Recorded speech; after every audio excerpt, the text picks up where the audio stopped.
ప్రచారంలో ఉన్నట్టున్నారు మీరు దీపక్ రెడ్డి గారు, అవునా? అవునండి.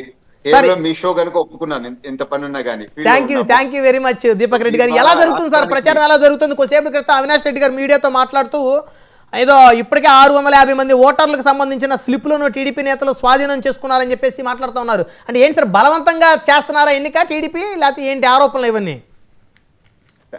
నేను దాని కొరకే ఈ రోజు టైం తీసుకొని మీ డిబేట్ లో రావటం అండి. సార్ నిన్నటితో ప్రచారం 5 గంటలకు ముగిచ్చింది.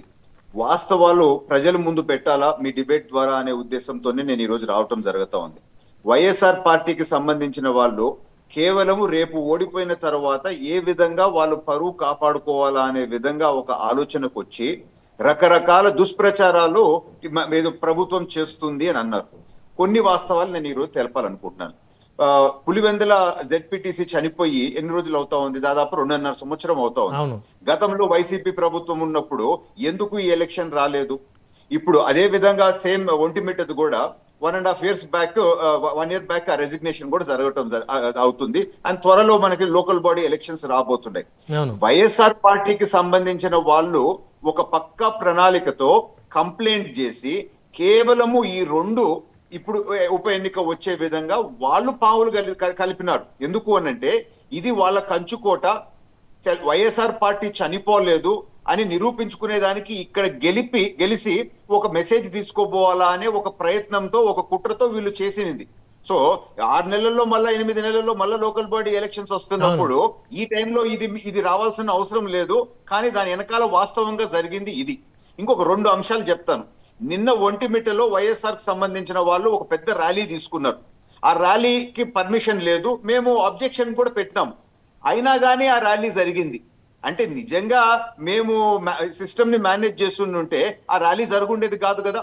ఈ రోజు ఒక బూత్ లో ఇప్పుడే మా నాయకుడు ఒక ఆయన వచ్చి కంప్లైంట్ చేశాడు, గ్రామంలో ఉండే ఓటర్లు 3 బూతుల్లో డివైడ్ అయినారు అని చెప్పి. సో మేమేమన్నా వైఎస్ఆర్ వాళ్ళు మేనేజ్ చేసి మాకు అన్యాయం జరిగిందని అనాలా? ఇట్లాంటి మాటలే వైసీపీకి సంబంధించిన వాళ్ళు మాట్లాడుతూ ఉండరు. నేను దాని కొరకే ఈ రోజు వచ్చి ఆంధ్ర రాష్ట్ర ప్రజల దృష్టికి నేను తీసుకొని రావాలనుకుంటున్నాను. కేవలము వాళ్ళు ఓడిపోయిన తర్వాత రేపు వాళ్ళ పరువు కాపాడుకునే దానికి ఈ అలిగేషన్స్ చేస్తూ ఉండరు, కానీ మరొకటి లేదు. మేము ఈ రోజు అధికారంలో ఉన్న మా ఎంటైర్ 6 మంది ఎమ్మెల్యేలు, 3 మంత్రులు అండ్ అనేక మంది చైర్మన్లు ఇక్కడ మేము పనిచేసిన ఒక్కరిని కూడా లేనికుండా అందరినీ పంపించేసినారు. సో నిజంగా మేము ఇష్టానుసారం చేసేటట్టయితే మేము అందరం ఈ రోజు ఇక్కడే ఉండే వాళ్ళం, ఫీల్డ్ మీద ఉండేవాళ్ళం కదా. అవును. అంటే ఇప్పుడు మీరు ఎవరు ఇంకా అక్కడ ఎన్నికల టయానికి అక్కడ ఎవరో కూడా 4 లోకల్స్ కానీ అక్కడ ఎవరు ఉండొద్దు అంటున్నారా? ఉండొద్దు అన్నారు, అందరు వెళ్ళిపోయినారు. సో నిజంగా మేము వ్యవస్థని మేనేజ్ చేసుకునేటట్టయితే మేమందరం ఈడే ఉండే వాళ్ళం కదా. అది ఖచ్చితంగా కూడా అక్కడ లొకేషన్ లో లేకుండా పక్క ఊర్లో నుంచి మాట్లాడుతూ ఉన్నాను. సో మేము మేనేజ్ చేసేది ఏమీ లేదు. నిన్న ఒంటిమిట్టలో వాళ్ళు చేసిన ర్యాలీ, పర్మిషన్ లేకుండా చేసిన ర్యాలీ మనకు కనపడతా ఉంది. ఈ 3 గ్రామాల్లో ఓటర్లు కొన్ని దగ్గర జరిగింది, ఇవి కొన్ని జెన్యున్ మిస్టేక్సే. సో ఇక్కడ వాస్తవం ఏంటంటే పగడబందీగా, ఎందుకంటే రాష్ట్రంలో ఉండే ఎక్కడ ఎన్నికలు జరగట్లేదు కనుక పూర్తి దృష్టి పోలీస్ వాళ్ళది ఇక్కడ ఉంది. పగడ్బందీగా జరుగుతున్న ఎలక్షన్స్. సో ఎటువంటి సాకులు వైసీపీ వాళ్ళు చెప్పినా అది నమ్మాల్సిన అవసరం లేదు.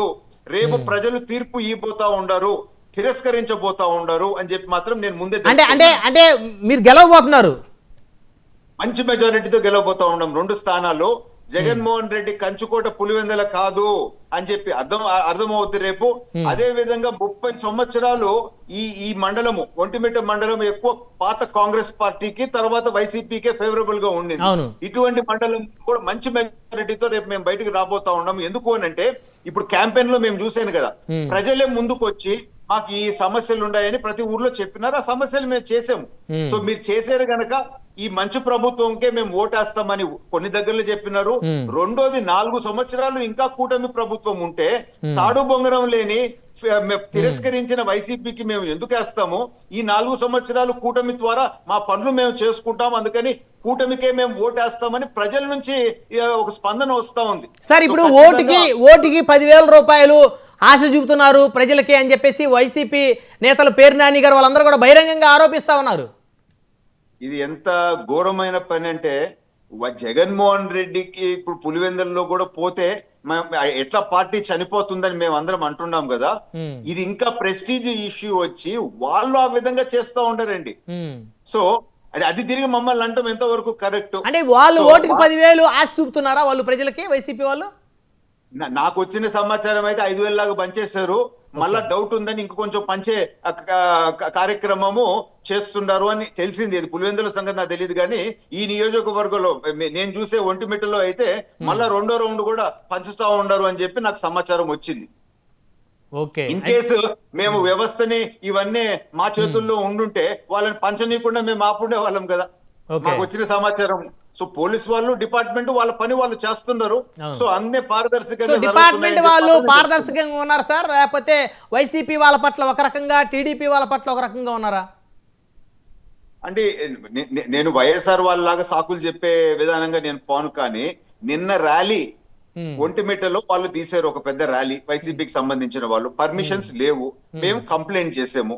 మొదటి పోలీస్ వాళ్ళు వచ్చి అడ్డుకున్నారు, మళ్ళీ కొంచెం టైం తర్వాత వదిలేసినారు. ఉమ్, సో సో మేము నిజంగానే అన్ని మేనేజ్ చేసేటట్టు ఉంటే నేను సూటిగా ప్రశ్నిస్తున్నాను, నిన్న ర్యాలీ జరుగుండేదా? అవును, అవును. సో అందుకని దయచేసి వైసీపీ వాళ్ళ పరువు కాపాడుకునే దానికి మాట్లాడే అనేక మాటలు మనం నమ్మకూడదని చెప్పి మాత్రం నేను రైట్, తెలుపుకుంటాను. మళ్ళీ